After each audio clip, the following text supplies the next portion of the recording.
Jangan lupa tolong di subscribe dan ketik loncengnya. Terima kasih. Kasih Allahku sungguh telah terbukti ketika Dia serahkan anaknya. Kasih Allah mau berkorban bagi kau dan aku. Tiada kasih seperti kasih.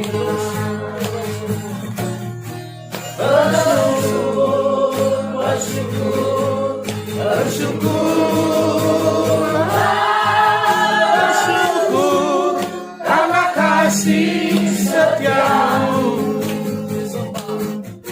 Ku sembah, ku sembah, ku sembah dan ku sembah.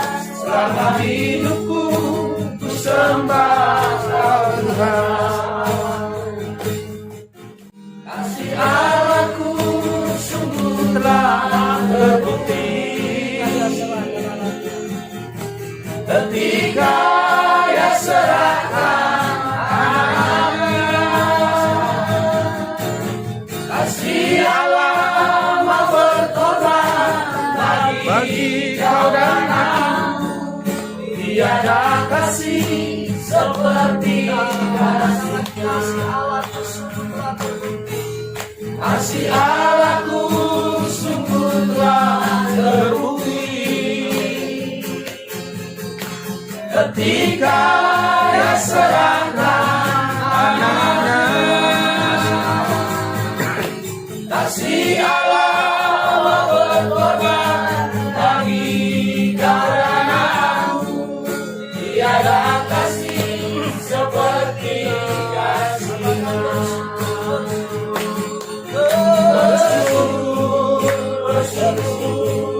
Bersyukur karena kasih setiamu.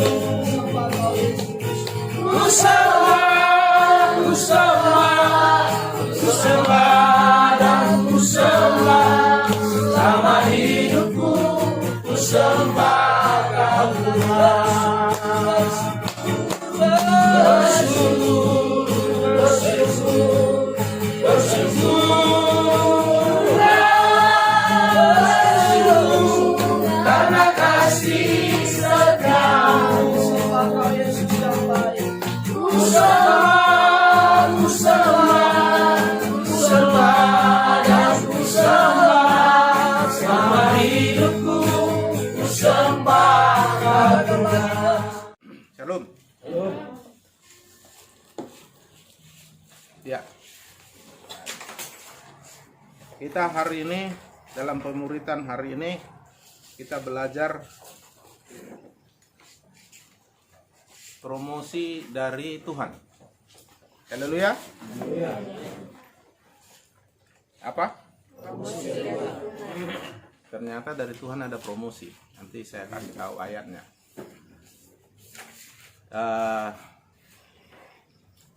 Supaya kita berhasil bertumbuh sampai berbuah, bahkan sampai dewasa, ada 3 faktor pendukung untuk hal ini. Pertama, terhubung dengan Tuhan dengan baik, terhubung dengan Bapa Rohani dengan baik, dan terhubung dengan komunitas sel dengan baik. Haleluya. Karena itu tanah yang baik bagi kita. Kalau kita memang menyiapkan diri kita seperti tanah subur bagi firman Tuhan. Haleluya. Dan gaya hidup Kristen itu sudah saya bagikan. Bahkan di YouTube sudah saya sampaikan. Saudara sudah menonton atau belum melihat, di situ ada saya sampaikan. Ada 5. Masih ingat? Siapa yang ingat? 1. Hidup dipimpin Roh Kudus. Dan hari Minggu semalam saya khotbahkan juga hidup dipimpin Roh Kudus. Yang kedua, berdoa itu napas kehidupan kekristenan. Ya, kalau orang nggak suka berdoa berarti ada masalah itu ya. Ya, itu gaya hidup. Jadi berdoa itu bukan karena peraturan, karena memang itulah kehidupan Kristen yang sejati. Yang ketiga, memberitakan Injil, kabar baik Yesus. Ya, Yesus yang sudah datang untuk memberi hidup, keselamatan, menebus dosa kita, bahkan sampai kelimpahan. Yang ketiga, memuji penyembah, walaupun tidak pemimpin pujian, bukan penyanyi atau suaranya merdu, tapi semua anak Tuhan gaya hidupnya memuji penyembah, karena itu ekspresi hati kita yang kagum, yang kenal, yang hormat, bahkan yang taat kepada Tuhan, itu terekspresi salah satunya lewat pujian penyembahan. Yang terakhir, yang kelima, hidup oleh iman. Ya, orang benar hidup oleh di Roh Kudus akan memberitahu firman-Nya di dalam roh kita. Dia akan berbicara dengan berbagai cara, terutama dia akan sampaikan firman-Nya. Maka kita harus imani itu firman, lalu kita praktekkan, karena kita yakin itu firman, yakin Tuhan yang berfirman itu, kita praktekkan. Itulah artinya hidup dengan iman. Sebab iman tanpa perbuatan mati. Jadi iman itu dihidupi, caranya dipraktek. Haleluya. Oke, sekarang kita kembali kepada topik di promosi Tuhan. Kita yang hadir di sini sudah pelayan. Pelayan itu pemimpin, ya kan? Jadi pemimpin itu bukan kayak di dunia, bos, ya kan? Nah, waktu murid-murid belajar, dimuridkan, murid-murid bertengkar, siapa yang lebih hebat, ya, siapa yang lebih tinggi kedudukannya, atau siapa yang menjadi besar. Biasanya mengarah kepada pemimpin, ya kan? Yesus bilang, siapa yang melayani, dan Yesus beri contoh. Aku datang bukan untuk dilayani, tapi untuk melayani. Tetapi bukan salah dilayani, tetapi dia lebih suka melayani daripada dilayani. Kenapa kita melayani? Nah, kita, saudaraku, tidak menghambakan diri lagi kepada dosa. Kita menghambakan diri ke Tuhan. Nah, kata hamba Tuhan atau menghambakan diri ke Tuhan itu melayani Tuhan. Melayani Tuhan itu ada dua cara, vertikal, horizontal. Vertikal memuji, menyembah, mentaati setiap firman-Nya, memberitakan Injil dan sebagainya. Tetapi secara horizontal, ya mengasihi sesama manusia setelah mengasihi Allah, ya kan?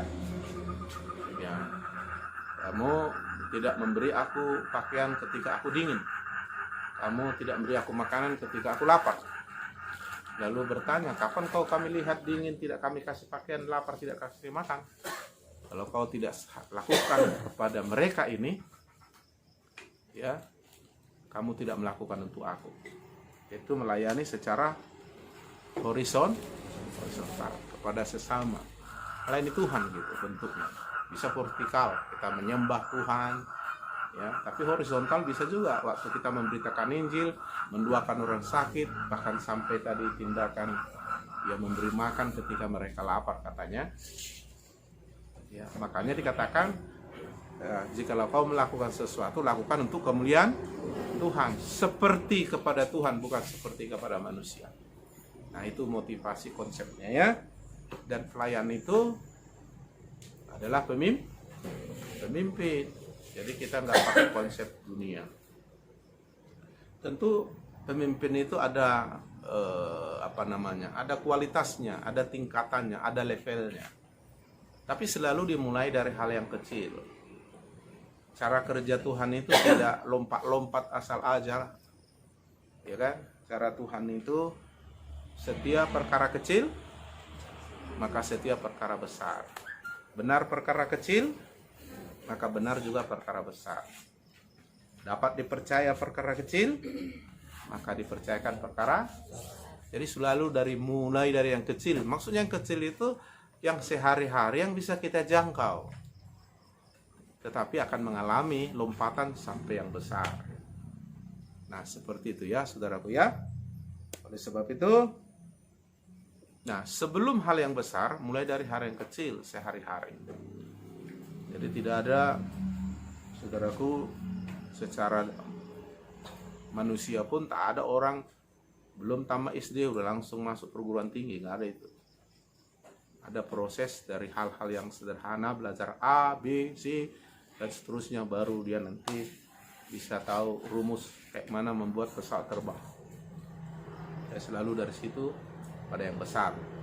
Bahkan Tuhan Yesus bilang, siapa di antara kami yang paling besar? Siapa yang melayani? Lihatlah aku, katanya. Menurut kamu, siapa yang lebih besar? Yang duduk di meja melayani atau dilayani, atau yang melayani? Lalu Yesus melayani murid-murid. Haleluya. Ya, tentu untuk bisa hal ini ada unsur kesetiaan, dan kita naik level dalam kepemimpinan. Ya, itu kalau saudaraku kita tadi setia dari hal-hal yang kecil, dapat percaya dari hal kecil, benar dalam hal kecil, baru nanti kita masuk kepada hal-hal yang luar biasa. Amin. Biasanya pelayan yang luar biasa itu ada proses, ada persiapan. Tuhan tidak pernah memakai orang secara luar biasa sebelum disiapkan, sebelum diperlengkapi. Setelah disiapkan, diperlengkapi dan sebagainya, maka dia dipromosi Tuhan. Kalau kita sudah tahu cerita bagaimana Daud dipromosi Tuhan menjadi raja hebat bangsa Israel dalam sejarah Israel, itu saudaraku persiapannya dulu sederhana. Setia dia menggembalakan kambing domba ayahnya, bahkan bertanggung jawab. Padahal kambing domba yang digembalakan itu nggak lebih dari 10 ekor. Tapi dia setia dan betul-betul bahkan mempertaruhkan nyawanya, jangan sampai domba ini tidak terpelihara ketika dipercayakan ayahnya, ya kan?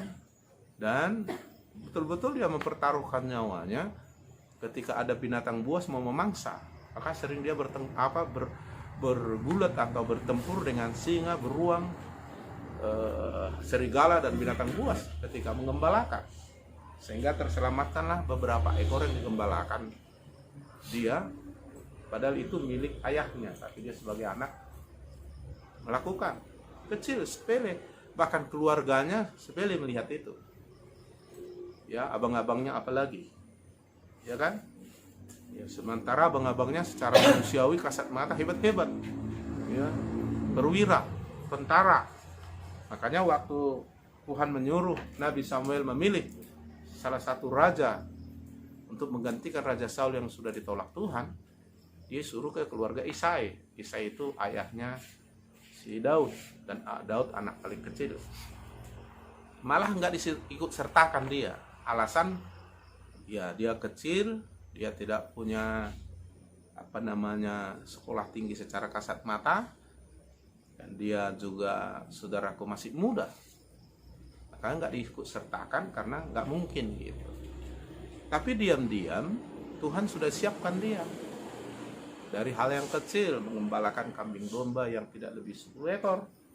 Dan dia sudah dilatih Tuhan secara detail bagaimana dia berhadapan dengan beruang, singa, dan binatang buas.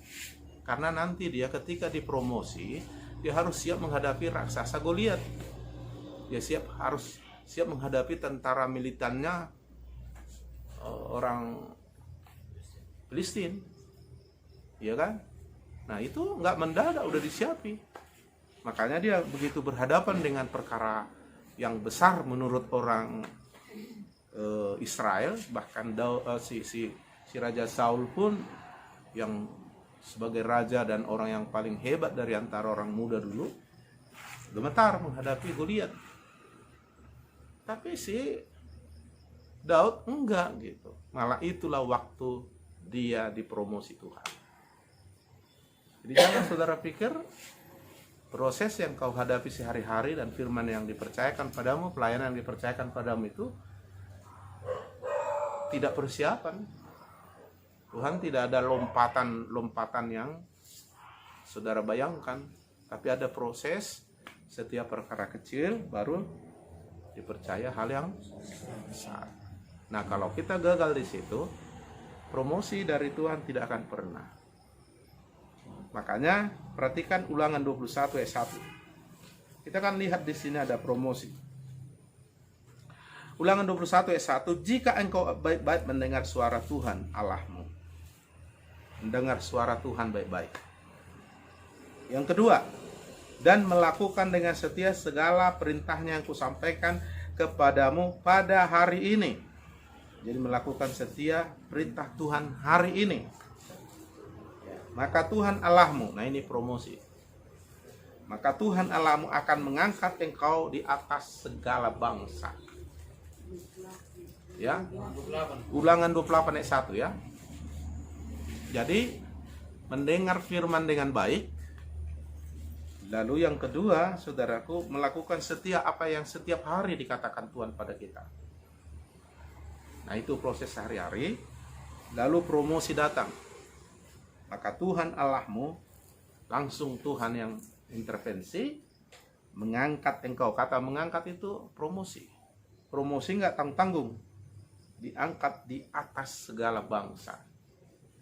Jadi promosinya hebat. Sampai kepada level dunia, level internasional. Bukan level nasional lagi, internasional. Jadi Daud itu setelah diangkat Tuhan itu sangat terkenal, raja paling terkenal dulu di dunia. Nah, saudaraku yang dikasih Tuhan, tapi dua prinsip ini, mulai dari dengar-dengaran pada Tuhan, dan semua sumber yang dia mau berkata kepada kita, karena banyak Tuhan berbicara dengan berbagai cara, maksud saya. Kalau kita bisa menangkap itu, lalu kita eksekusi yang kita dengar setiap hari, apa yang kita dengar, maka kita pada waktunya akan diangkat, dipromosi. Kalau dipromosi nggak tanggung-tanggung, langsung besar, tapi dimulai dari sehari-hari. Benar setiap perkara kecil. Haleluya. Haleluya. Jadi tidak ada yang kayak mimpi gitu langsung gitu, enggak. Ada prosesnya, walaupun waktu diangkat kita kayak mimpi, tapi sebenarnya ada proses yang sudah terjadi bagi kita. Tidak ada orang yang dipakai Tuhan secara luar biasa dalam level yang hebat kalau tidak dipromosi Tuhan. Dan Tuhan mempromosi setelah dua prinsip ini. Dia dengar dengan baik, dia tangkap, lalu dia eksekusi setiap hari apa yang dia tangkap. Iya. Jadi tergantung kita. Kalau Tuhan tidak terbatas dan tidak membatasi, hanya kita yang membatasi karena keterbatasan kita dengan cara kita. Jadi promosi. Jadi sebelum Daud bisa mengalahkan ratusan ribu tentara militannya Filistin, dia sudah disiapkan di hutan dengan banyak pengertian dalam doa dan semuanya, prinsip dan kemenangan-kemenangan dialaminya. Dan orang kayaknya nggak tahu itu. Tapi waktu dia ditanya sama raja, waktu dia berani berkata, itu siapa kok menghina barisan Allah itu, si Goliat itu. Jangan main-main kau. Nah, dia nggak takut. Lalu dia bilang, kenapa rupanya? Lalu ditanya orang tentang prestasinya, kan gitu kan? Ya, tentang apa yang sudah, bukan akan, yang sudah dilakukan, itu namanya prestasi. Kenapa kau berani? Kami aja, bahkan Saul aja sudah terlatih dengan tentaranya, nggak berani. Sebentar, tak ada yang berani menjawab tantangannya si Goliat. Kok kau berani? Kira-kira apa rupanya? Siapa kau? Apa prestasimu? Dia ceritakan dengan sederhana. Aku anaknya Isai, menggembalakan kambing domba ya aku. Dan waktu menggembalakan kambing domba, aku berhadapan dengan singa, beruang, harimau, serigala. Dan aku pukul semua demi menyelamatkan domba yang kugembalakan. Jadi kalau erangannya itu nggak seberapa dengan erangan beruang dan singa. Nah, sedikit pun aku tahu. Udah sih biasa aku alami itu. Wah, akhirnya kagumin orang. Wah, prestasinya hebat juga ini kan. Makanya Tuhan juga mau lihat apa prestasimu. Dan dunia juga nggak akan mengangkatmu kalau kau nggak punya prestasi. Jadi bukan mimpi-mimpian gitu. Memang udah disiapkan. Jadi dari prestasi itulah orang lihat akhirnya mengakui. Bukan hanya Tuhan mengakui, orang mengakui. Jadi Tuhan diangkat gitu, padahal tak ada apa-apanya, nggak tahu apa-apa, nggak gitu saudaraku. Diakui. Ya, pertama dia diangkat dulu jadi apa namanya? Orang yang main kecapi sehingga tenang hati raja karena sering diganggu roh jahat Raja Saul. Tapi pemain kecapi dia unggul hebat. Karena dia sering memuji Tuhan bermazmur diiringi alat musik. Itu kitab Mazmur itu. Dan dia unggul di situ.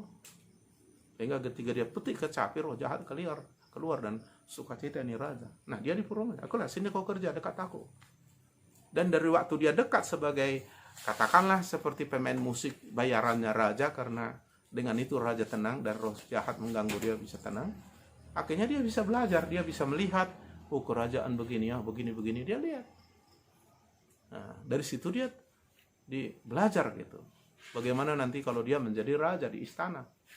Karena dia bukan keturunan bangsawan, belum tahu menahu. Tapi itulah cara dia mempromosi sebelum dia diangkat nanti jadi tentara dan orang yang sangat hebat, bahkan menjadi raja. Nah, saudaraku, jadi ada prestasinya. Tapi semua itu disiapkan Tuhan. Pada waktu dia memuji Tuhan bermazmur, diiringi dengan kecapi, yang dia mau buat yang terbaik untuk Tuhan. Dan akhirnya dipromosi dulu dia dekat dengan raja, dan di situ dia belajar tentang istana semua. Oh iya gitu ya gitu. Oh, dan seterusnya. Dan waktu dia puncaknya waktu itu pertama dia menjadi naik begitu tinggi ketika dia mengalahkan dengan mudah si Goliat. Ditanya raja juga, kok dibilang kau bisa mengalahkan itu, apa dasarmu? Apa rupanya prestasimu? Kau tentara tidak? Oh, dia ceritakan balik. Ya juga ya, kau ini hebat juga ini. Jadi kau berani Tuhan. Kasih perlengkapan. Dan memang kebetulan dia orangnya masih muda sekali, nggak cocok dan nggak biasa dia pakai peralatan militer kan. Buka aja. Jadi kau udah siap risiko. Yang dia nggak ada takutnya, udah biasa dia kan. Berjuang menyelamatkan dombanya menghadapi serigala singa. Ini aumannya singa serigala udah biasa. Aumannya si Goliat nggak sengeri aumannya beruang singa. Jadi kan gak ngantar. Bahkan dia tahu Tuhan menyertai dia. Sekali pukul dengan apanya itu mati. Oh, heran orang kan. Dipikir orang kebetulan begitu dia dimasukkan ke pasukan tentara, tak pernah kalah dia. Tapi memang Tuhan promosi. Maka dia bilang di kitab Mazmur, sekarang aku tahu Allah memberikan kemenangan yang gilang gemilang kepada karena dia mengurapi aku. Artinya Tuhan mempromosi, Tuhan membackup, Tuhan menyertai, Tuhan mendukung dia dengan pengurapan itu. Sehingga ada seruan, kalau Saul mengalahkan musuh berapa katanya? Beribu-ribu, dia berlaksalak sampai iri ini si Saul. Ya ini ngeri nih nanti ya, pikirnya bisa kudeta jadi ini raja gitu. Makanya berusaha si Saul karena irinya mau membunuh si Daud. Memang dasar sudah Tuhan mempromosi dia, nggak ada yang bisa menghalangi. Tapi dia juga belajar bagaimana sampai pada waktunya Tuhan mendudukkan dia jadi raja. Memang ada kesulitan, tetapi proses itu menyiapkan dia menjadi nomor 1. Jadi Tuhan mau kita di-upgrade kita, naik sampai pada level yang dia mau. Jadi ada promosi. Ada fakta-fakta yang sudah terjadi dalam diri kita. Dan itu dilihat Tuhan dan itu dilihat orang.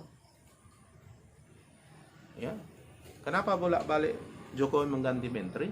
Nah begitu dia tadinya pasti dia ngomong begini waktu dulu kan begini, begitu didudukkan teori doang nggak ada prestasi, makanya sering di reshuffle katanya, pada maksudnya dipecatnya itu. Di reshuffle kata diganti, padahal nggak dipecat, nggak bisa buat apa-apa, hanya ngomong teori ya nggak ada prestasi. Tapi kalau ada ya prestasi, ya contohnya si Jokowi ada prestasi waktu dia jadi wali kota di Solo dan sebagainya gitu kan, jadi gubernur, jadi ini, akhirnya Tuhan izinkan dia jadi. Nah, jadi nggak ada prestasi dimasukkan, kita akan mundur nanti kalau kita coba mengangkat diri gitu. Makanya rendahkan dirimu supaya Tuhan mengangkat engkau pada waktunya. Nah kalau saudara mau dipromosi, izinkan Tuhan menyiapkan kau, tapi ada dua prinsip. Dengar baik-baik dan lakukan yang setiap firman yang kau dengar itu setiap hari. Jadi Tuhan siapkan kita hari lepas hari dan dia nggak terlambat, kecuali kita yang menghalangi dia. Haleluya.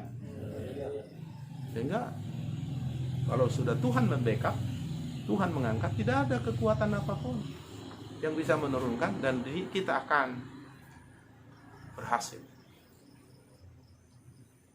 Itu makanya Tuhan bilang, sikap hati kita, Tuhan mengasihi orang rendah hati dan meninggikan orang rendah hati. Tapi orang congkak ditentangnya, sebab kesombongan, tinggi hati awal kehancuran. Daud udah belajar itu, dan Tuhan lihat nilai itu. Ya, dia belajar dari kesalahannya dan dia melompat dari kesalahan itu untuk lebih baik. Itulah rendah hati. Orang udah salah ditegur malah melawan, itu nggak rendah hati.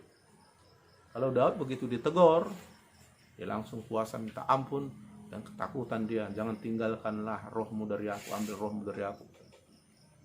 Dan Tuhan suka itu. Lalu dari kejatuhan dia itu lompatan. Nah dia masih mau mendengar dengan rendah hati. Dan Tuhan berjanji dalam Mazmur 25 ayat 9, dia membimbing mengajar orang rendah hati. Kalau udah sombong, udahlah fatal itu. Dan memang iblis akan coba membangun pikiran hati kita untuk sombong. Begitu mulai dipakai Tuhan, kita nggak dengar-dengaran lagi, nggak dengar sama Tuhan, nggak dengar sama senior lagi. Situlah awal kejatuhan. Itu banyak itu. Karena sudah merasa lebih jago, lebih hebat sama ilmunya.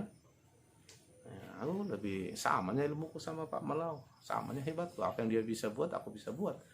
Benar, tapi ingat, kesombongan di hati yang tersembunyi awal kejatuhan. Dan Tuhan gak suka itu. Itulah karakter. Karunia mengangkat kau tinggi-tinggi, terkenal. Karakter menjatuhkan kau kalau kau gak siapkan, terutama rendah. Itu sebabnya dengar-dengaran. Daud sudah tinggi, ada salah, ditegur sama Nabi Nathan, dia rendah hati. Bukan kayak Saul, hanya sedikit merasa tersaingi, bunuh dia katanya. Memang udah sombong dia, dan Tuhan sudah pecat dia. Ya, coba dia mengangkat diri, justru dia bunuh diri. Jadi jangan, hentikan promosi. Haleluya. Tujuannya supaya bisa bebas Tuhan memakai, Tuhan bermanifestasi, Tuhan menyatakan ya, dirinya melalui kita. Karena toh kita mau meninggikan, memuliakan Tuhan dan melakukan apa yang Dia ingin dalam hidup kita. Yang jelas ada rencana Tuhan hebat dalam diri kita. Tapi dimulai dari sehari-hari dengar. Makanya saya heran, kita udah belajar 2 kali tentang komunikasi, masih belum mengerti saudara. Waktu saya bilang pengumuman ini, segelintir yang menjawab. Berarti Anda belum melakukan. Mungkin udah kau lihat gitu. Jawab. Ya tahu nggak ada HP-mu atau nggak ada paketmu, nggak tahu lah gitu. Ya, tapi kau lihat, kau pelototi, kau lewatkan. Padahal kita udah belajar. Ini sederhana kan? Apa istilahnya? langsung dikasih yes gitu. Tapi memang sepele. Nah, kayak gitu kau nggak naik, karena kau tidak membangun komunikasi, dan ini membuat hubunganmu tidak ini. Semakin dekat kita sama Tuhan, itu semakin bagus. Semakin dekat kita dengan pemimpin, itu semakin bagus. Semakin dekat kita dengan komunitas sel, itu semakin bagus. Nah, untuk membangun hubungan ini, salah satu alat prasarananya adalah komunikasi. Nah, Anda belum mengerti itu kan? Pilih. Makanya ada, saudaraku, di kementerian pun ada departemen itu, ada menteri itu. Menteri apa namanya? Komunikasi kan? Info apa? Kominfo kan? Ada. Dan kenapa Facebook, Telkomsel, pulsa-pulsa itu jadi kaya raya dia? Karena orang butuh komunikasi. Iya kan? Kaya orang itu. Kalau orang beli pulsa, masukkan internet ke Telkom. Nah, butuh komunikasi. Nah, anak Tuhan kayak nggak butuh. Jadi di situ, balik aku bilang kamu nggak ngerti. Kenapa? Ada yang ngerti tapi nggak lakukan. Sama dengan, ya mungkin apa-apa Pak Mono itu ngapain ya sih gitu kan? Berarti kau tidak membangun keterhubungan. Itu sebenarnya, ya kan? Dan karena kau lemah hubungan dengan pemimpinmu atau dengan Tuhanmu, itu ada celah masuk iblis. Makanya timbullah banyak hal nanti kan. Di antara celah-celah itu adalah kesempatan iblis nanti. Sebenarnya di situ. Sampai negara ini membuat khusus menteri itu. Karena satu hal juga, ada musuh-musuh si Jokowi akan coba menyebarkan berita hoax. Dan yang mengcounter itu pemerintahan. Lalu berita yang sah itu adalah dari pemerintah. Jangan kamu terhasut oleh ini gitu. Dan memang sampai ada undang-undang IT kan. Itulah bentuknya. Jadi bisa saja iblis bermain dengan berbagai cara untuk memberikan berita hoax. Dan akhirnya informasi itu sampai, bisa. Tapi karena kau nggak berkomunikasi, kau akan prasangka negatif dari sebuahnya, habis. Akhirnya kau direnggangkan dengan berbagai cara. Ya, kalau kita membenci orang, itu berhubungan dengan kita rusak hubungan dengan Tuhan. Karena satu paket mengasihi Tuhan dan sesama itu satu paket. Contoh kepada suami, kalau kau katanya bersalah kepada istrimu, maka duamu tidak kujawab. Kan?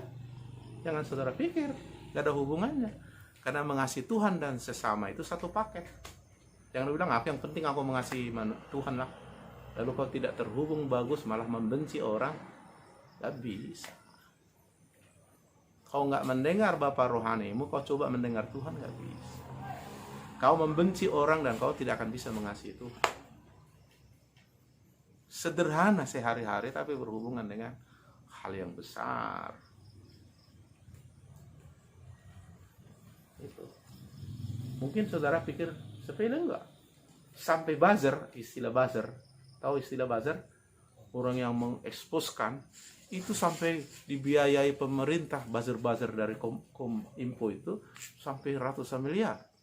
Bahkan buzzernya musuh-musuh si Jokowi ada itu, dibayar itu.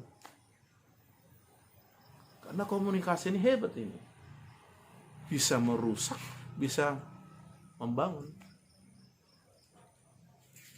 Jadi kalau bilang, saudaraku, mari kita seruh sehati, nggak ada komunikasi, mustahil itu. Sama dengan kau mau mengangkat kayu, tapi tidak ada alat yang kau pakai untuk mengangkatnya. Apalagi kayunya berat. Ayo kita jalan, sementara titi nggak ada, nggak bisa. Kau harus bangun titi dulu, baru jalan melewati sungai. Kau mau bangun hubungan, jalan dulu bangun dulu komunikasi. memang iblis akan menggerogoti hatimu untuk tidak percaya sama pemimpinmu. Dan itu bergeser, ketidakpercayaan membuat kau nanti akan berontak. Iya. Semua saya pelajari kenapa kok ada dari GPD pemulihan mulai berontak, saya pelajari. Saya dapat hikmat. Iya. Komunikasi. Nah, hati-hati. Kau tidak bisa bilang dekat dengan Tuhan, tapi sementara waktu yang sama kau bermusuhan dengan orang, nggak bisa. Karena mengasihi Tuhan dan sesama itu satu paket. Dan mengasihi itu bicara hubungan, iya kan? Bukan hanya sekedar satu rumah suami istri, lalu dibilang sudah bagus hubungannya, enggak. Apakah mereka saling mengasihi atau tidak? Bisa saja kita sama-sama melayani, sama-sama satu gereja, tapi tidak mengasihi, tapi ada hal-hal yang lain yang tidak terhubung. Makanya dua jenis anak yang hilang. Jauh dari bapak dan rumahnya, keluarganya, tapi juga jauh dari, ada juga yang di rumah. Iya kan? Itulah anak yang sulung kan. Di rumah dia, tapi nggak berhubung. Tidak terhubung dengan rumah, tidak terhubung dengan bapak, tidak terhubung dengan keluarga. Nah, itu yang paling sulit memang dihadapi, kayak Judas Iskariot kan. Ada di kelompok, tapi nggak terhubung. Karena niatnya adalah bagaimana dia mencuri, memperkaya dirinya dengan uang. Itu makanya Tuhan datang memberi kepada kita kebenaran itu. Itu mahal, sampai puluhan miliar itu dikeluarkan untuk buzzer-buzzer, untuk mengcounter hoax itu oleh pemerintah. Ada yang kaya buzzer-buzzer yang ditangani oleh Kominfo. Bahkan musuh-musuh pun meruntuhkan itu melalui itu tadi, mengkomunikasikan berita hoax, dan itu dibayar.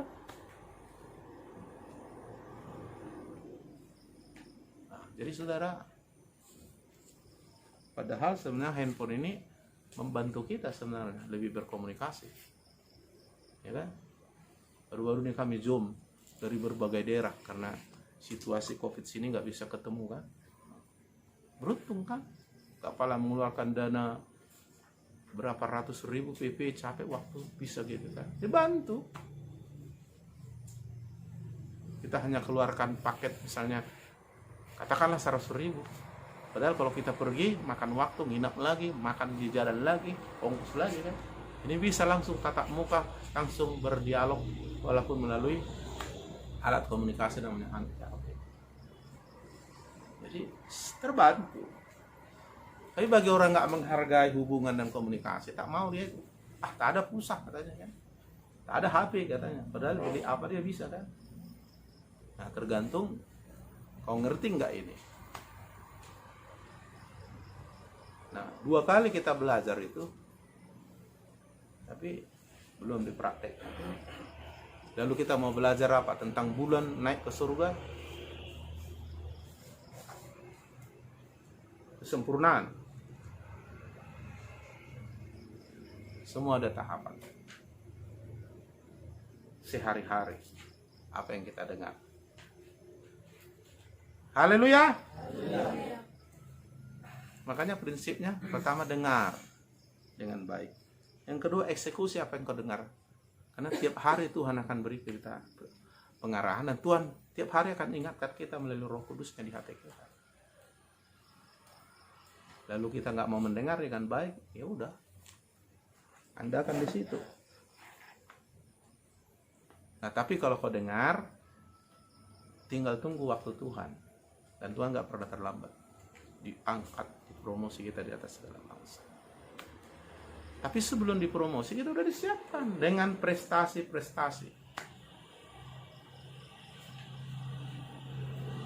Jadi kalau ada orang belum ada prestasinya, karena belum disiapkan Tuhan dan mempersiapkan diri, terus mencalon. Calon, baru-baru ini saya lihat ada orang mau mencalon jadi ketua BPU. Padahal pelayanannya tak bisa dibenahi. Kayaknya mau mimpi gitu ya. Itu kan nggak gitu. Memang pada waktu kita didudukkan, kita seperti mimpi. Tapi karena kita sudah di-upgrade Tuhan, disiapkan Tuhan, bisa kita lakukan itu ketika kita duduk di situ. Itu makanya pernah saya tangkap ketika Ahok bilang, kalau siapa berhasil memimpin Jakarta sudah bisa memimpin Indonesia. Kenapa dia bilang? Saya tangkap gini, karena Jakarta adalah barometer Indonesia. Ya juga ya. Ini siapa dulu sih? Ini belum, kepala desa pun belum bisa dia naik jadi presiden. Dan Tuhan nggak mau begituan. Haleluya. Sebelum kau dipakai mengajar, kau sudah berhasil belajar dan menerapkan pelajaran ini. Selain itu ambisi. Ini banyak ini anak Tuhan ini ambisinya besar, tapi sebenarnya kemampuannya nggak ada. Ambisi dengan visi beda.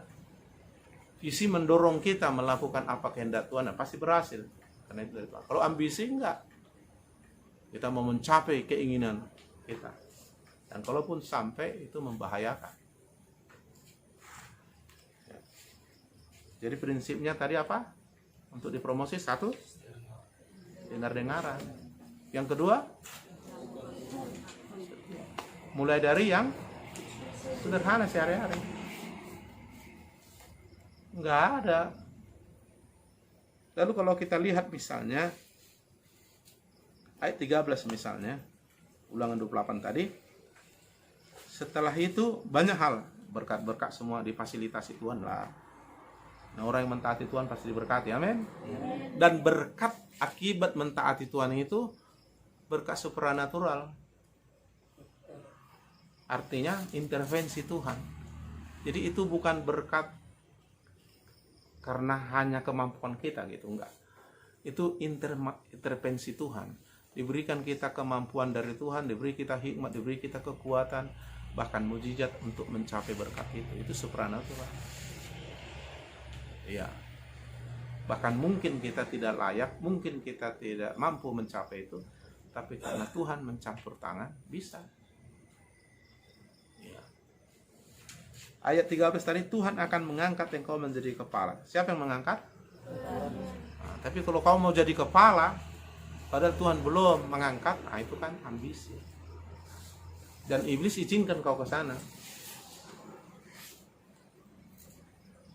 Ya, iblis itu diangkatnya kita supaya dijatuhkannya lebih keras lagi kan. Kalau Tuhan enggak, disiapkannya kita baru diangkatnya. Kalau iblis diangkat-angkatnya kita, oh iya aku bisa. Baru ditebangnya dari bawah, oh kamu karena kesombongan. Makanya murid-murid waktu tengkar, siapa di antara kami yang paling besar? Mungkin pikir Petrus, akulah. Mungkin Yohanes bilang, akulah, orang aku bisa tidur di pangkuan Yesus gitu kan. Tuhan langsung ajar itu. Haleluya. Artinya ditebas kesombongan mereka, keakuan mereka. Iya.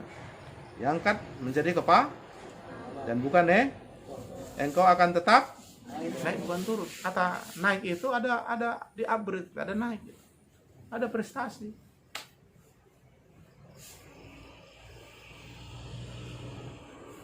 Haleluya. Abraham sebelum diangkat Tuhan menjadi berkat bagi bangsa-bangsa, diproses dia. Lalu Tuhan uji dia untuk mempersembahkan bukan hidupnya, kalau hidupnya mau dia, anaknya. Karena Tuhan lihat yang paling dia tunggu, yang paling dia inginkan dalam hidupnya anak. Begitu sudah ada anak Ishak, disuruh persembahkan. Dia persembahkan. Tuhan lihat, ini besar ini persembahannya, dia angkat ini besar. Jadi ketaatan besar membawa kita kepada yang besar. Tapi sebelum kita mentaati hal yang besar, kita mulai dari hal yang kecil. Gak ada lompatan mimpi. Semua ada prosesnya. Iya. Jadi kepala bukan ekor, tetap naik bukan turun apabila kau mendengar perintah Tuhan Allahmu yang kusampaikan pada hari ini untuk kau lakukan setia. Dan ini yang membuat kita lama di promosi Tuhan. Ya kan? Ada orang komsel aja nggak bisa dipimpinnya bagus, bertumbuh dan sebagainya. Terus lompat dia jadi gembala sidang. Dari mana jalannya? Itu nggak cara kerja Tuhan. Dari mana jalannya? Saya bisa tebak itu ambisi. Tuhan cara kerjanya nggak begitu. Alkitab sudah mengajar mulai dari hari yang sehari-hari yang kecil yang bisa terjangkau kita, tapi kita setia di situ. Nah, contoh jadi gembala sidang itu ukurannya di kitab Timotius bisa memimpin keluarga dulu, baru memimpin jemaat. Nah, untuk bisa memimpin keluarga, kita harus bisa memimpin diri kita dulu kan. Makanya ada tahapannya, pemulihan pribadi, pemulihan keluarga, baru nanti pemulihan gereja. Sudah pemulihan gereja, baru dunia lah kita jangkau. Jadi Yerusalem tidak langsung ke ujung bumi, naik dulu levelnya apa? Judea, terus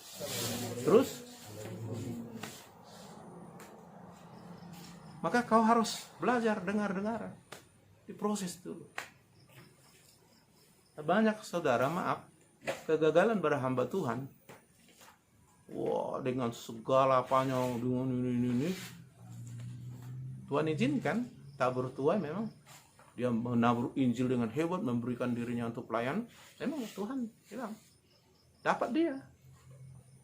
Tapi dasar-dasar untuk dia jadi diangkat tinggi gitu belum disiapkan dia. Jadi begitu besar pelayanannya, beban mentalnya hebat. Lalu datang iblis menggoncang keluarganya, stres dia. Dan akhirnya stroke, mati. Setelah kita selidiki ternyata goncangannya dari dalam, itu keluarganya. Nah, makanya saya selalu ajar firman yang kita dengar di gereja itu dipraktekkan di dalam hidup kita, di rumah kita. Kalau di gereja semua orang kan hebat-hebat semua kan, ya kan? Apalagi udah lama pemuritan, jago semua, suci, mantap semua. Tapi di rumah,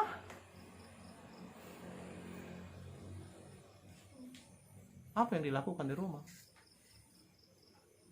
Nah, makanya praktekkan ke pribadi di keluarga. Baru dari Yerusalem nanti baru keluar. Nah, banyak orang enggak. Karena orang enggak lihat dia gimana di rumah, di luar ditampil hebat kan. Dan orang terkelabui, mah hebat ini katanya. Keropos. Iblis izinkan. Pondasi kalau enggak disiapkan, kau bangun ke atas, makin tinggi, itu makin cepat runtuh. Makanya dengar firman, lakukan. Seumpama orang bijak mendirikan rumah di atas batu kah? Datang goncangan, hujan, banjir, topan, nggak apa-apa. Nah, saya mau kita seperti itu. Jadi nggak ada rekayasa, nggak ada hanya ambisi. Semua ketika Tuhan bikin kerinduan kita untuk dipakai Tuhan, untuk jadi berkat, untuk menangkan jiwa, itu hati yang dari Tuhan. Nah, izinkan kau disiapkan ke sana. Selalu ada promosi. Jadi begitu si Daud diangkat jadi raja, dia nggak kagok, dia nggak bingung, apa mau kubuin? Nggak begitu. Dia udah tahu karena dia udah pernah kerja langsung dekat dengan Raja Saul. Dia udah lihat dan dengar-dengaran dia lihat. Dan waktu praktek jadi setelah diangkat dia mengalahkan Goliat, dimasukkan dia ke tim ketentaraan, dia udah terlatih mengalahkan binatang buas. Tinggal dia melihat bagaimana dia belajar sistem ketentaraan. Nah, begitu dia jadi raja, dia sudah lihat si Saul. Cepat. Dan Tuhan beri dia anugerah hikmat. Jadi dia nggak bingung lagi, gimana. Orang dulu kan mikir, mana si Jokowi ini bisa jadi presiden gitu kan. Sampai ada wakil presiden bilang, kalau si Jokowi presiden hancur negara ini kan katanya kan. Ya kan dibilangnya kan. Ternyata dia jadi wakil presiden baru diakuinya. Hebat juga dia katanya. Karena prestasinya. Iya kan? Jadi kalau kau mau diangkat Tuhan, apa prestasimu? Kan? Sebelum kau saya utus misalnya, untuk memimpin seminar musik tingkat wilayah, tingkat kabupaten wilayah, kau harus berhasil dulu di sini. Di sini pun kau nggak becus, dari mana jalannya Tuhan mau promosi kau? Kalaupun kau ambisi pergi, ya pergi.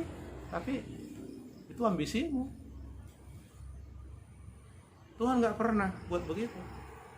Musa disiapkan 40 tahun untuk siap dipromosi memimpin bangsa Israel yang tegar tengkuk. Dari orang yang keras hati menjadi orang paling lembut hatinya sedunia. Dan Tuhan mengakui. Memang lama kali 40 tahun karena yang mau dihadapinya orang Israel yang tegar tengkuk. Enggak ada yang ini. Haleluya. Jadi Tuhan mau menggenapkan panggilannya bagi saudara-saudara, dan itu luar biasa. Tuhan akan siapkan kamu dalam semua hal. Dan dari prestasi itulah nanti kau lihat, oh Tuhan sedang bawa saya ke sini.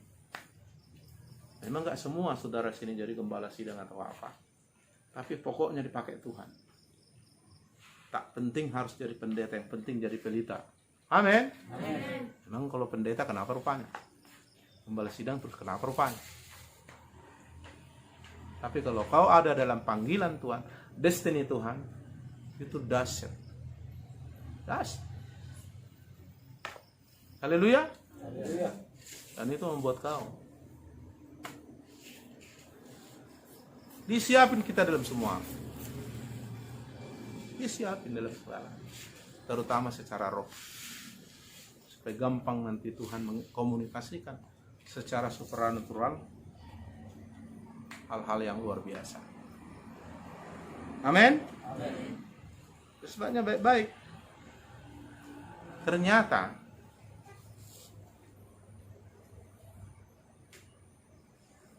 masalah yang paling besar nanti yang kau hadapi ketika kau nanti jadi pemimpin adalah masalah keuangan.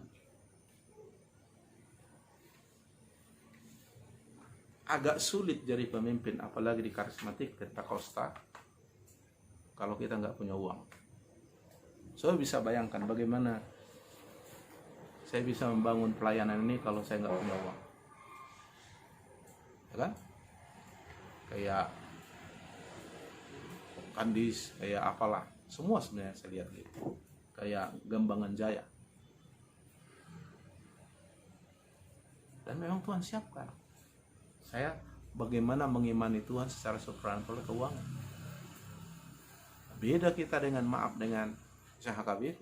HKBP kumpul dulu, lalu diminta ke sinode, utus pendeta kami, lalu dengan berbagai syarat nanti ada diutus. Lalu sediakanlah rumah pendeta, gaji pendeta semua. Kalau kita gak punya uang, kalau ada panggilan jadi pendeta dan gak disiapkan dulu, mana bisa? Ya berdoalah dulu kita ngumpul uang. 10 tahun lagi belum tentu bisa kumpul uang nanti di apa? Di Gambangan Jaya. Kecuali ada cara Tuhan lah, kita berdoa lalu terjadi mujizat. Tapi toh intervensi Tuhan kan? Apalagi jemaatnya memang agak miskin dan agak tidak mau berkorban kalaupun ada uangnya kan? Mana bisa dipaksa? Berdoa lah, ngumpul lah. Iya kan? Nah, jadi Tuhan tahu itu kesulitan itu, maka disiapkannya kita dalam banyak hal. Bisa ternyata kalau enggak campur tangan Tuhan menyiapkan semua. Kita akan kayak di Gambangan. Dulu harga tanah itu 56 juta dulu. Terus sekarang ada wilayah kan di situ. Tanahnya aja 60 juta dulu, sekarang udah 120 juta itu. Gimana lah Pak? Gak bisa gitu. Maka Tuhan siapkan kita. Nah, makanya saya mulai diajar berharap mengandalkan Tuhan. Nah, Kenapa? Nah itu tadi Tuhan ajar kita. Yudas Iskariot kalahnya kan di situ. Makanya Tuhan bilang dihubungkan perkara kecil perkara besar itu dihubungkan dalam Lukas berapa itu? Lukas 16 ya. Mammon dengan Yesus itu kan. Jadi ada hubungannya hidupmu dengan uangmu. Makanya ada di mana hartamu berada di situ. Maka bikinlah hartamu sama Tuhan supaya hatimu ada sama Tuhan. Kalau hartamu ada di bank, hatimu di bank nanti. Atau hidupmu taruhkan sama Tuhan semua yang ada. Supaya hatimu di sana, lebih aman di sana. Karena pencuri nggak bisa mengambilnya. Haleluya. Makanya taati Tuhan. Karena memang manifestasi penyerahan hidup kita uang kita. Karena untuk mengambil uang kita akan membayar harga kan. Nah maka dites Tuhan, apakah kau memberi hidupmu? Ya, maka dilihatnya bagaimana kau memberi uang untuk Tuhan dengan motivasi yang benar. Yudas Iskariot salahnya di situ. Setelah dia dapat uang, untuk apanya uangnya satu ya kan?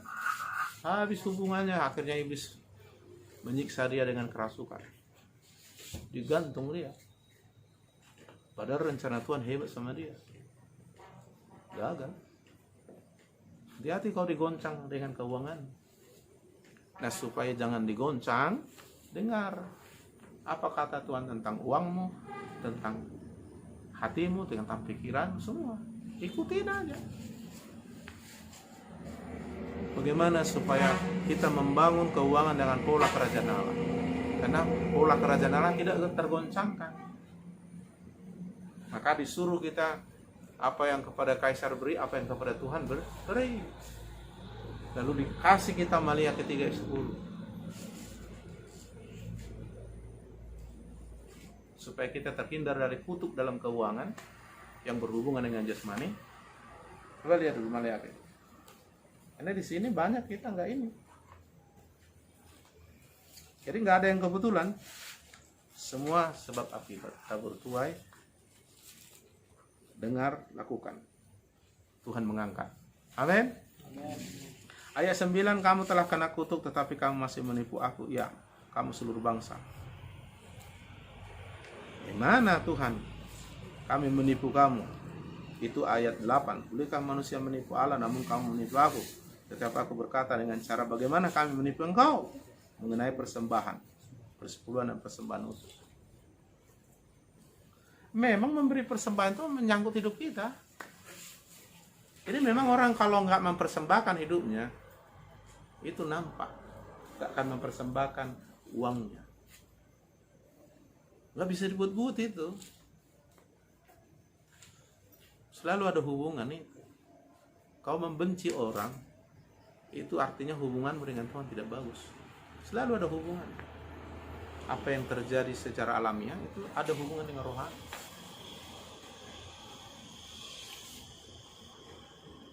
Orang bisa saja Tuhan, userahkan hidupku ya. Tuhan lihat dulu. Menyangkut hidup kita. Makanya ada istilah demi Tuhan dia bisa mau melakukan apa saja, tapi ada juga demi uang dia mau melakukan apa saja. Itu hebatnya uang. Nah, kau harus sampai pada melakukan karena ketaatan, bukan karena yang lain. Haleluya. Haleluya. Karena ada orang memberikan itu dengan maksud lain. Kayak mau menyogok Tuhan kan? Enggak, karena ketaatan. Dan itulah ekspresi iman yang benar. Haleluya.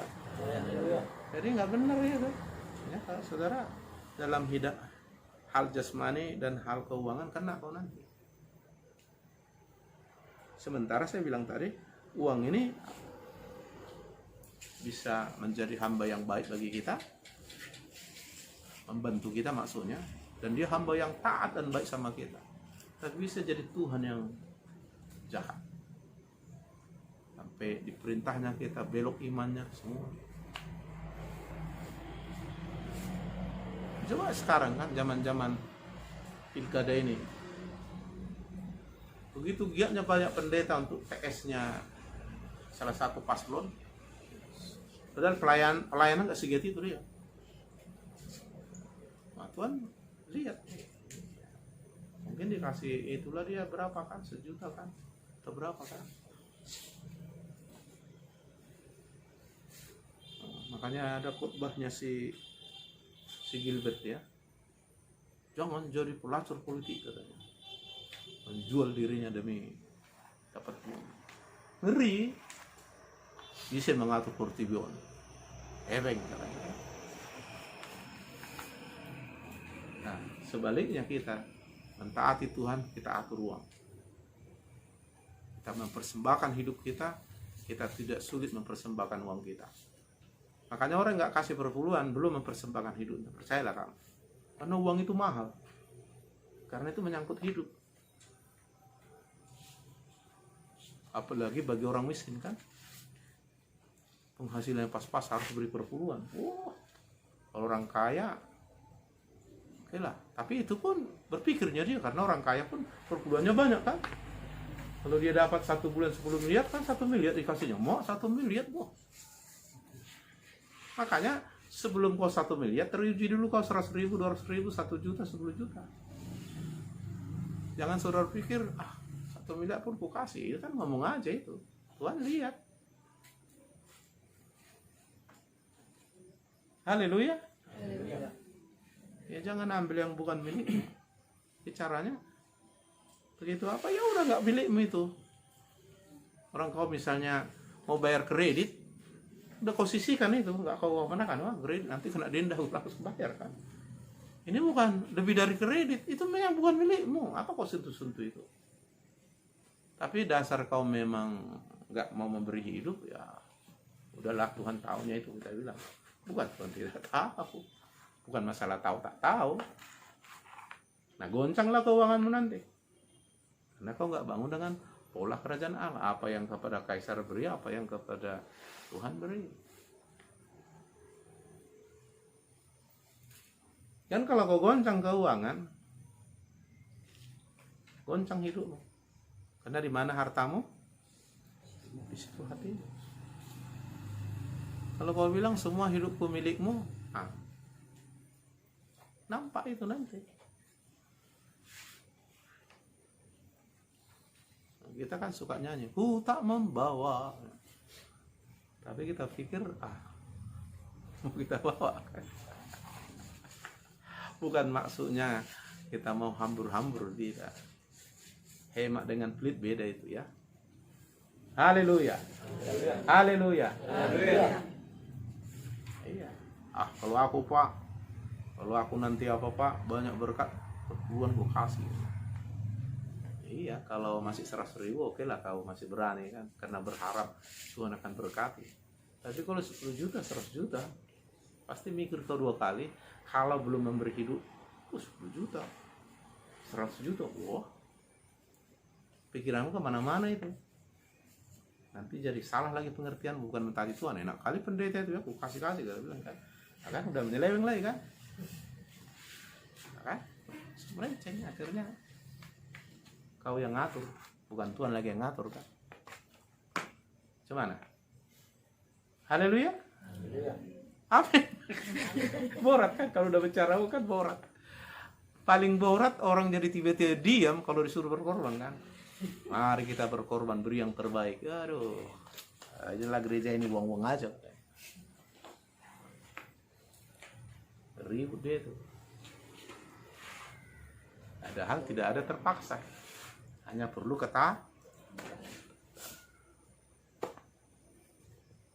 Nah, salah satu triknya iblis nanti menggoncang adalah masalah uang, masalah materi. Makanya untuk bisa transaksi ekonomi untuk hidup perut, kau harus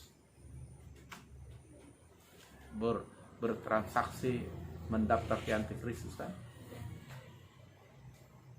Hati-hati. Padahal Tuhan bilang ayat 10, bawalah persepuluhan ke dalam rumah perbendaharaan. Supaya apa? Ada persediaan makanan. Coba bayangkan saudaraku, jemaat sering makan di rumah saya tapi nggak kasih perpuluhan. Coba bayangkan. Udah makan jasmani, makan rohani, tapi nggak berperguruan. Iya. Untung ibu ini suka berkorban. Apalah dihitung. Ini di rumah aku makan aja perbulan nggak dikasih, nggak. Untung nggak dibilang gitu, karena dia mau berkorban. Dia bilang. Jadi bagi yang sudah bayar perbulan nggak tertuduh ya kan? Yang tak bayarin pasti tertuduh. Ya, aku makan. Kan dia kan persediaan makanan. Haleluya. Setiap kita pemuritan, kita kasih makan gitu kan. Dia nggak bayar perbulan gitu. Makan rohani, makan jasmani, dikasih. Ngeri kan? Kayak mana itu? Tahu lah yang menjawab di hatimu kan? Dibawa supaya persediaan makanan, terutama makanan rohani. Kayak di Gambangan lah. Gimana lah, nggak tahu lah, dikasih jemaah itu beras ke rumah si Pak Sembiri. Karena nggak ada. Tak cukup dana itu. Tak ada pula, hanya berapa orang kasih per bulan. Satu. Yang satu lagi kadang datang, kadang enggak. Lagi mood enggak gitu. Bayangkan dulu, ngeri ya. Hanya aku bilang, Pak Sembiring, karena dulu di mata kuliah belajar entrepreneur. Saya pula waktu itu mengajar, kasih tahu. Nah saya juga punya pengalaman dulu gitu. Tapi kalau mikir-mikir, ngeri kali kan, kolektenya 2.000, 3 kali kolekte 6.000, per bulan tidak, ucapan syukur tidak, itu pun jarang hadir, 2 kali seminggu, kurang lagi kan, padahal kolekte nggak dikasih sama pendeta pemimpinnya. Itulah dulu ceritanya dulu, enak kali memang Pentakosta ini, saking enaknya jadi manja tak mau melakukan firman. Kalau kayak gitunya uang aja diperiksakan, pindah gereja kami, banyak gereja katanya. Karena dia udah dilahirkan di rumah itu, rumah rohani itu. Coba bayangkan. Ya kan? Hanya aku jarang memang bicara uang. Padahal uang itu bisa akar segala kejahatan, tapi bisa juga menjadi hamba yang baik bagi kita. Suruh dia bangunkan dulu 3 lantai. Dibangunnya itu pakai uang. Hah? Kan pakai uang kan? Lengkapi 2 alat musik. Kan pakai uang itu. Karena kita atur ruang itu, jangan kita diatur. Maka sebelum itu, Tuhan mengajar kita bagaimana mengatur ruang. Berilah persembahan. Pak, berat itu. Ya memang memberi hidup.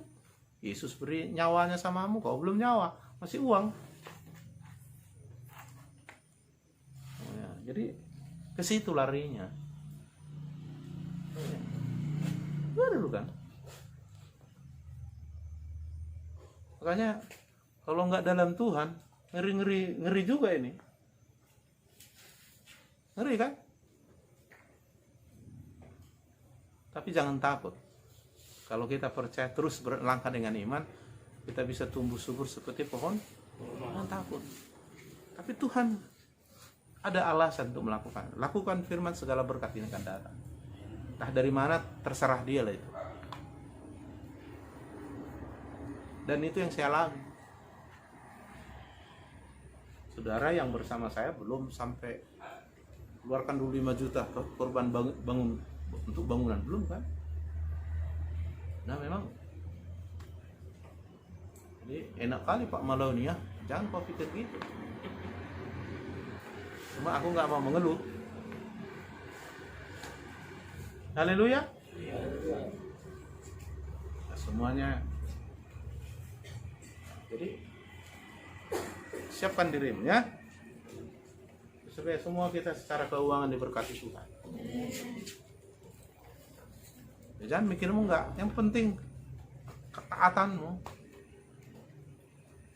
Jangan ada yang lain dulu, ketaatanmu. Nanti melenceng. Lalu Tuhan nanti ayat 11 dan 12, sampai segala bangsa menyebut kamu berbahagia. Karena dilihatnya, enak kali orang ini. Jadi kita menjadi motivasi, inspirasi bagi orang. Lalu mereka bilang, enak kali kamu ya. Jadi dengan mudah kita beritakan Injil. Karena kita sudah dipromosi. Kalau enggak ngeri nih, dijual ini firman, khotbah dia. Kayak pernah saya di Jakarta, Oh, Jakarta ngeri-ngeri. Kalau nggak betul-betul firman Tuhan hidup dalam dia dan mukjizat, ngeri di Jakarta. Karena ada yang bisikkan saya, Pak, di sana aja khotbah, lumayan amplopnya. Itu, ngeri kali orangnya. Terkejut saya. Ya kalau di sana Pak, kurang lah, lumayan itu Pak.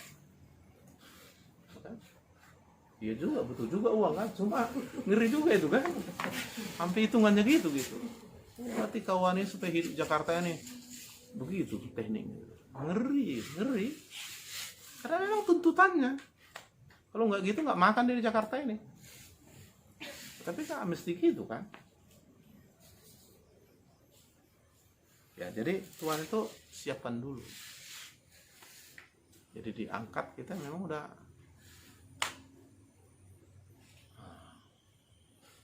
Itu tadi contohnya kan. Kau aja di sini belum bagus gimana? Kau menjadi pemimpin seminar musik tingkat provinsi, apalagi tingkat nasional kan? Tanya orang siapa itu? Tapi kau harus punya prestasi, wih, kaliber tuh, wah. Itu pernah dulu juara itu, nggak ada prestasi. Dan memang Tuhan mau buat itu untuk mempromosikan kita. Dan saudara pikir langsung diangkat kau bupati, tak ngerti kau apa jadi bupati kan, bingung tuh kan, toko-toko kawan malah kau akhirnya terjerat kau apa, akhirnya tangkap KPK, langsung dikurung kau jadi bupati kan. Nggak tahu kau permainan itu, semuanya udah disiapkan. Hanya jangan ambisimu itu pakai, gerakan dirimu disiapkan, dan Tuhan mau angkat kau setinggi-tingginya sampai di atas segala, di bidang mana terserah. Mungkin kamu nanti jadi mahasiswa di bidang IT, di bidang ini, bisa aja. Jangan kau pikir harus jadi pendeta, gembala sidang. Tapi kau akan dipakai di bidang itu mempromosikan Tuhan nanti. Nah untuk itu kau harus disiapkan dipromosi Tuhan dulu. Ya kan? Kayak si anggotanya Betel, si Jacob Nahwai, Hotma, si Tompu. Promosi Tuhan jadi pengacara apa dia kan? Tapi cinta Tuhan kan? Sehingga kesaksian itu memuliakan Tuhan. Lihat luar biasa kan. Dia jadi berkat bagi banyak orang dan ikut dia membangun kerajaan Allah di gerejanya. Nah, dia menjadi pengacara kaliber kan. Banyak pengacara kayak yang lain-lain itu pamer-pamer dia kan. Nggak ada itu, jadi kesaksian itu. Hanya orang dunia yang tertarik dengan itu kan. Memangnya kalau kaya dia apa hubungannya dengan kita kan? Lumayan dikasihnya kita kan uang kan, ya kasihnya apa hubungan sama kita? Haleluya. Jadi siapkan dirimu dalam bidang keuangan. Karena hidupmu berhubungan dengan uangmu. Coba bayangkan kalau kami di rumah makan tak makan. Oh, yang ibu ini. Apanya kau berkhotbah kau makan pun tak ada. Bisa. Ya dia aman-aman ya karena memang iya. Nanti kamu alami itu nanti. Kerjalah kau, narik becak kau katanya. Ya terpaksa lah, daripada nggak makan ya narik becak laku. Bayi ya daripada nggak makan kan? Iya kan? Mana lagi sombong jadi pendeta MTH, nggak ada lagi tuh. Nggak makan di rumah, nggak ada lagi nasi, masalah. Karena kau belum disiapkan kan? Haleluya.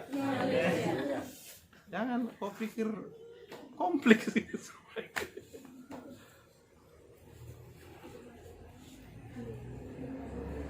Jadi gitu. Jadi saya rindu kita sampai ke sana nanti kan. Jadi lakukan itu ya. Komunikasi tadi bangun karena udah kita pelajari. Ini masalah keuangan. Jangan sampai. Ngeri saya kalau sempat gak bisa makan kambing rumah, ngeri. Aku kasihlah tahu rahasia sama kamu. Minimal 10 juta per bulan harus saya keluarkan dulu. Nama kamu lah Pak Ustaz. Gaji siapa 10 juta? Ngeri kan?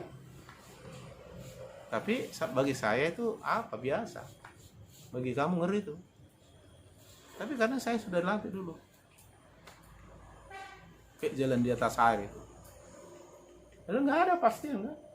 Gambangan apa yang bisa harapan situ misalnya. Namanya manusia, mana dipaksa itu kan. Tapi karena kita udah yakin Tuhan pelihara, mainkan lagi mana ini kan. Taatilah Tuhan. Boro-boro mau membangun lagi kayak tahun 2019 kan.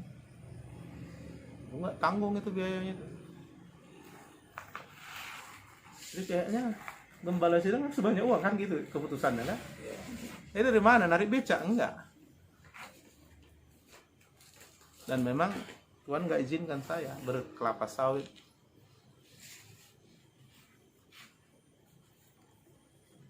Artinya kalau Tuhan izinkan nggak apa-apa juga, tapi Tuhan nggak izinkan. Jadi gimana Tuhan? Udah layani aku. Ya udahlah, mainkan terus.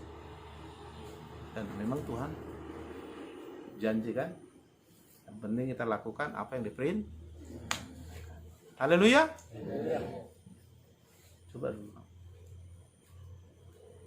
Oh kan Bapak punya cabang lagi kandis mana? Gak pala aku kasih tahu itu. Kadang bandar juga. Jadi kasih apa yang menjadi haknya. Ya udah. Cuma aku ajarkan sama kamu. Kamu yang gak terbangun nanti dalam bidang ini. Kamu pikir, oh dari kandis, dari ini. Aku yang tahu itu. Tahu siapa aku bilang. Dan kita nggak mau konflik dengan uang. Haleluya. Ya, tapi memang saya sudah dilatih dulu. Sejak meninggalkan pekerjaan full timer, saya sudah dilatih. Sampai dulu latihan yang mengerikan. Lahir si Grace tak ada uang. Mau lahir si Grace tak ada uang. Dan saya waktu itu udah full timer. Tidak punya pekerjaan merintis di kisaran. Ngeri. Tapi aku belajar firman kan. Oh, tenang-tenangkan aja ibu. Beres. Apa lagi? Catat. Ada rupanya uangmu. Tenang kau gitu. Karena daripada bingung dia, aku bilang, iya beginilah. Bingung dia nanti. Sementara dia udah sakit mau melahirkan, aku bingung-bingungan lagi dia kan. Beres. Aku catati apa lagi? Ini. Aku catati. Melapor sama Bapak di surga, gimana ini Tuhan? Terjadilah mujizat. Makanya si Grace itu banyak mujizat sama itu. Makanya saya bikin namanya Grace. Tapi aku gak, mana ini nggak ada uang. Nanti keluar pula kata-kata yang nggak bagus kan. Itu makanya kau kerja jangan nambah Tuhan kau. Nari becak kau. Dari juga. Ke situ larinya. Ya daripada nggak bisa kita lawan kan. Ya memang realita itu. Tapi Tuhan juga tahu kan. Nah kita tanya Tuhan gimana Tuhan. Gak bisa saya, Tuhan bisa. Maka berlakulah muji. Ya karena sudah saya alami makanya berani saya gini-gini. Sempat saya, ayo kita membangun. Saya tunggu-tunggu jemaat 10 tahun tak terbangun itu. Kebetulan jemaatnya nggak mau kan mempersembahkan hidupnya kan. Jadi gimana mau kita bilang? Tanya Tuhan lah bagaimana kan gitu ceritanya. Nah itu kita sudah belajar berkomunikasi dengan Tuhan. Jadi kita lakukan. Berkatakan dah. Oke, masuk lagi lebih dalam Yakobus 4 ayat 7.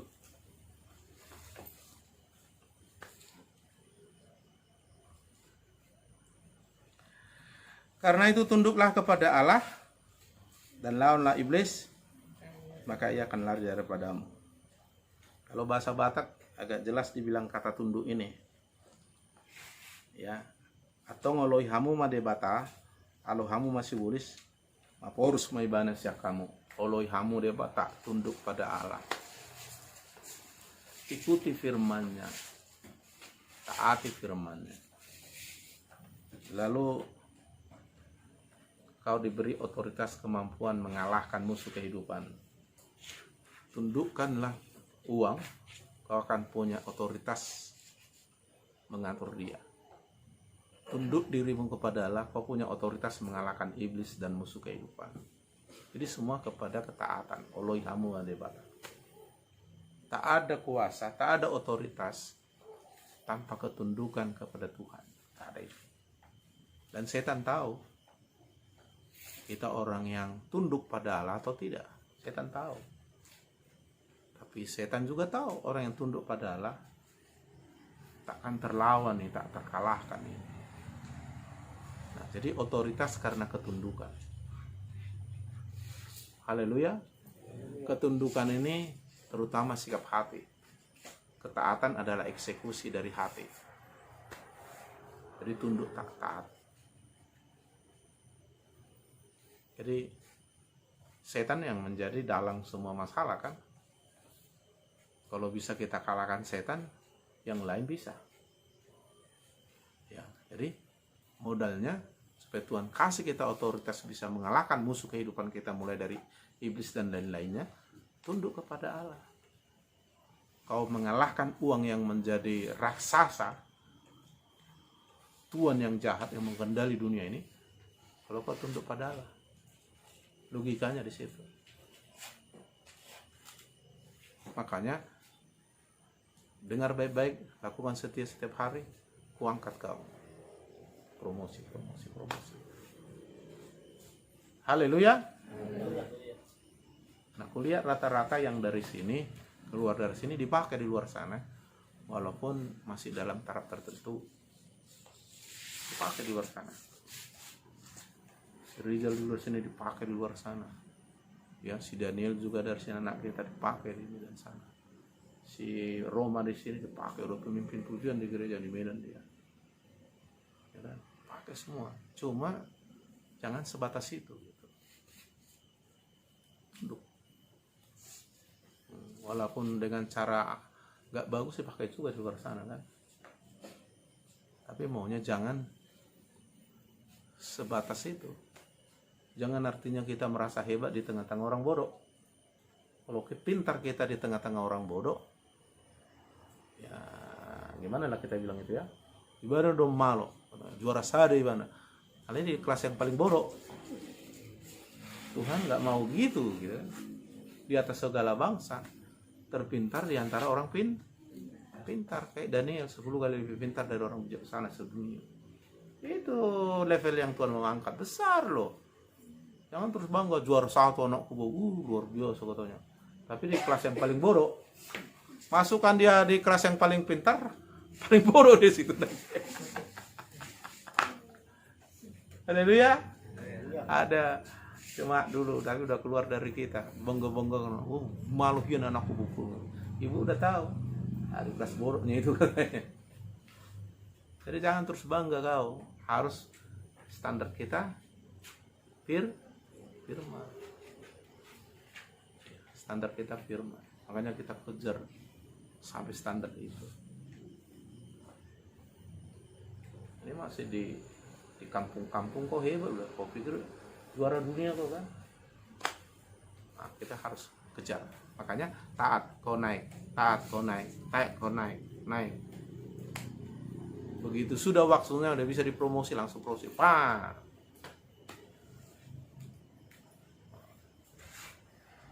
Siap-siap lah untuk itu. Tapi kalau kau nggak pernah disiapkan Tuhan, kapan mau dipromosi? Nggak terpakai orang yang nggak disiap. Pasti gagal. Si Saul belum disiapkan Tuhan, dipromosi orang dia dengan cara ini kan, duniawi kan. Jatuhnya parah. Bukannya meninggalkan kesuksesan, kehancuran, dan dia sendiri bunuh diri kan. Karena nggak tahan dia menghadapi tantangan itu kan, bunuh diri dia, disuruhnya prajuritnya bunuh aku kata. Akhirnya dia sendiri yang bunuh diri. Itulah aslinya akhirnya kan. Nah, jadi jangan ya, rendahkan hati, dengar-dengaran, terus latih diri setiap hari, upgrade diri setiap hari. Jangan merasa puas, jangan kayak kodok di dalam tempurung, udah hebat aku, langit udah bisa ku pegang katanya. Padahal di tempurungnya dia kan hebat dia, aku terbesar di dunia, bisa ku pegang langit katanya. Dipegangnya batok tempurung itu dalam dia kan. Itu dibuka, daun naik HP katanya.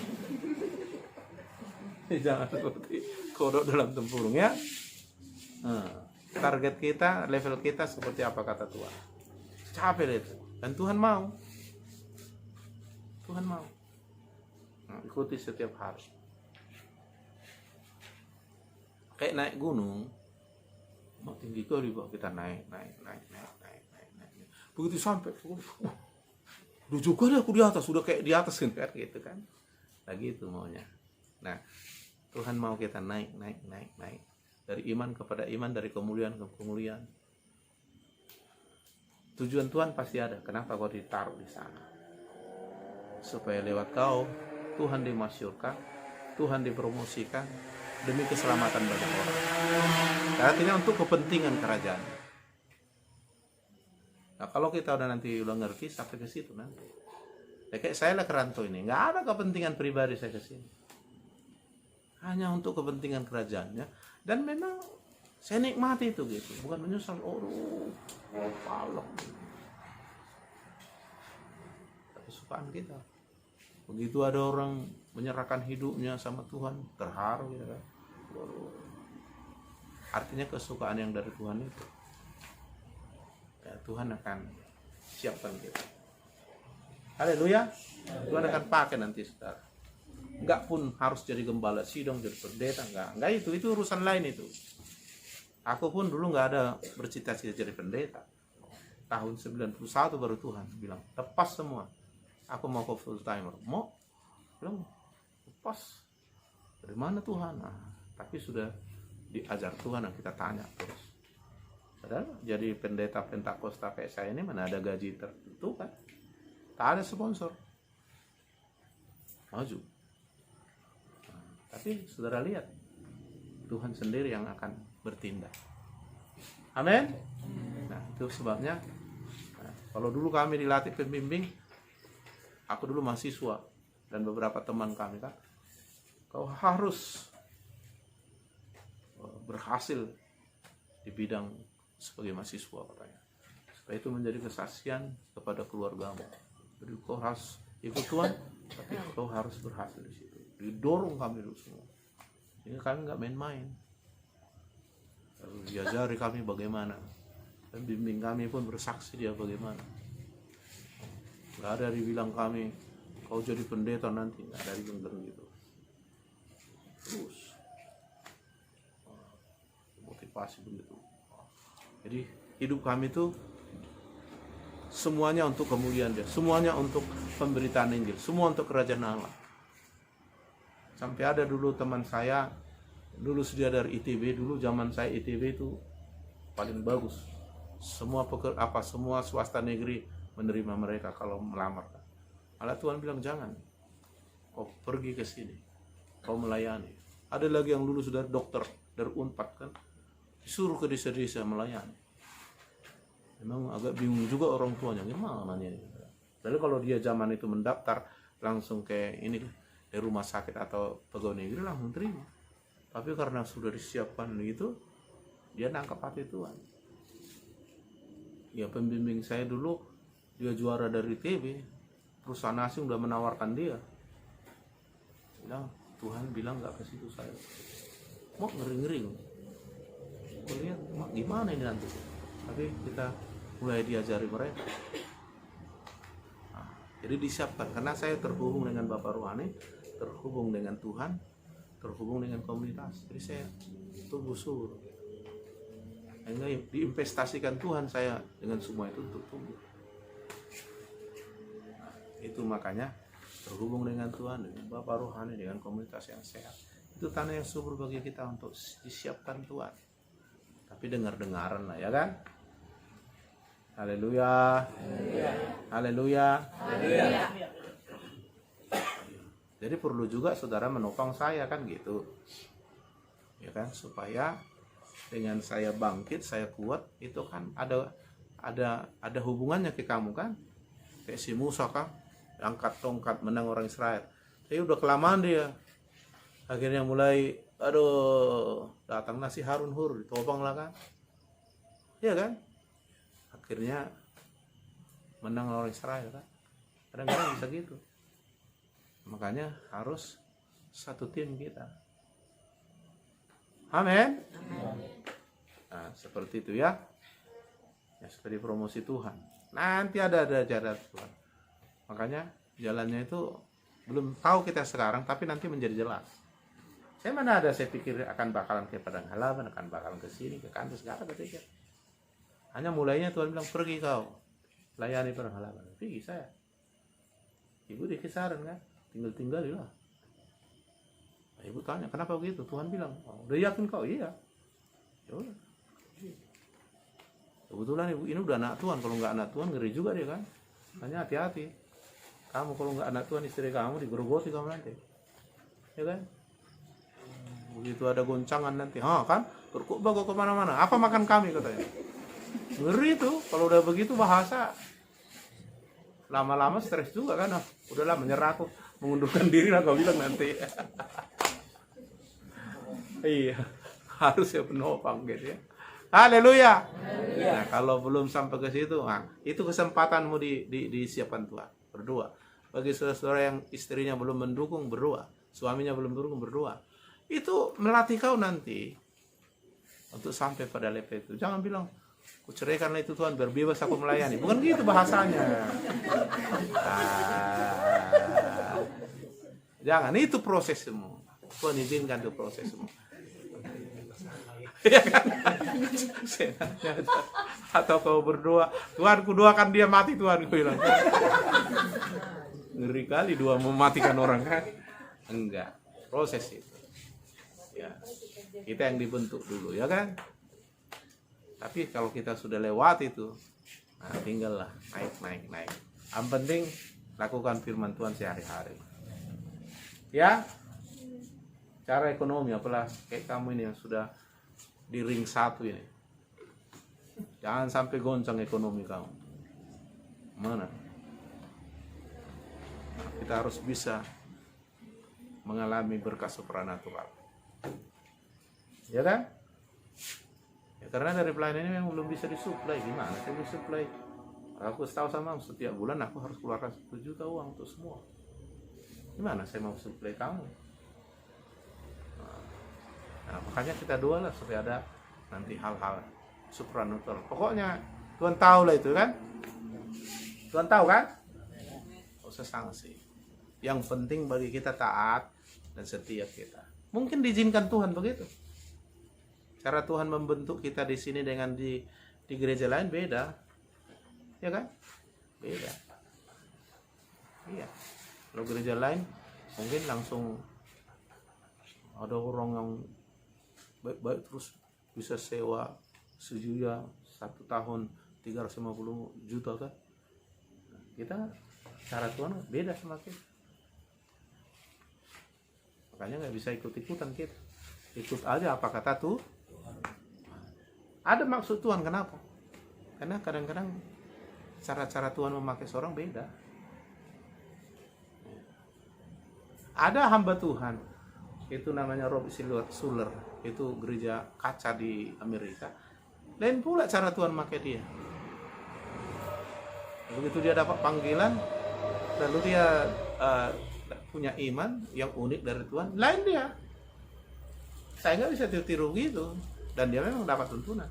Didatanginya orang kaya. Kau harus kasih uangmu sekian ribu dolar katanya. Orang gila ini katanya kan. Aku kasih uang. Bukannya jemaahnya. Udah pulang dia. Tak bisa tidur orang sampai dikasihnya. Kasih. Bangunnya gereja kaca terbesar di Amerika. Ya jangan kita tidur. Aku nggak bisa bilang datang orang kaya. Makanya jangan tidur. Ikutin aja gerakan dari Tuhan. Mungkin beda caranya. Iya kan? Beda caranya. Karena dia membentuk kita untuk tujuan tertentu. Jangan kau ikuti-ikuti. Ngincer orang kata kau bilang gitu kan. Padahal Tuhan tidak bilang. Akhirnya bukan makin mujizat terjadi, makin buruk kok kan. Ada pendeta kok. Bilang gitu, udah gila itu katanya kan. Nah, jadi jangan ya. Yang penting dengar, lakukan. Terserah Tuhan. Siap? Dimanapun, bagaimanapun Tuhan bisa. Yang penting itu. Mari kita doa.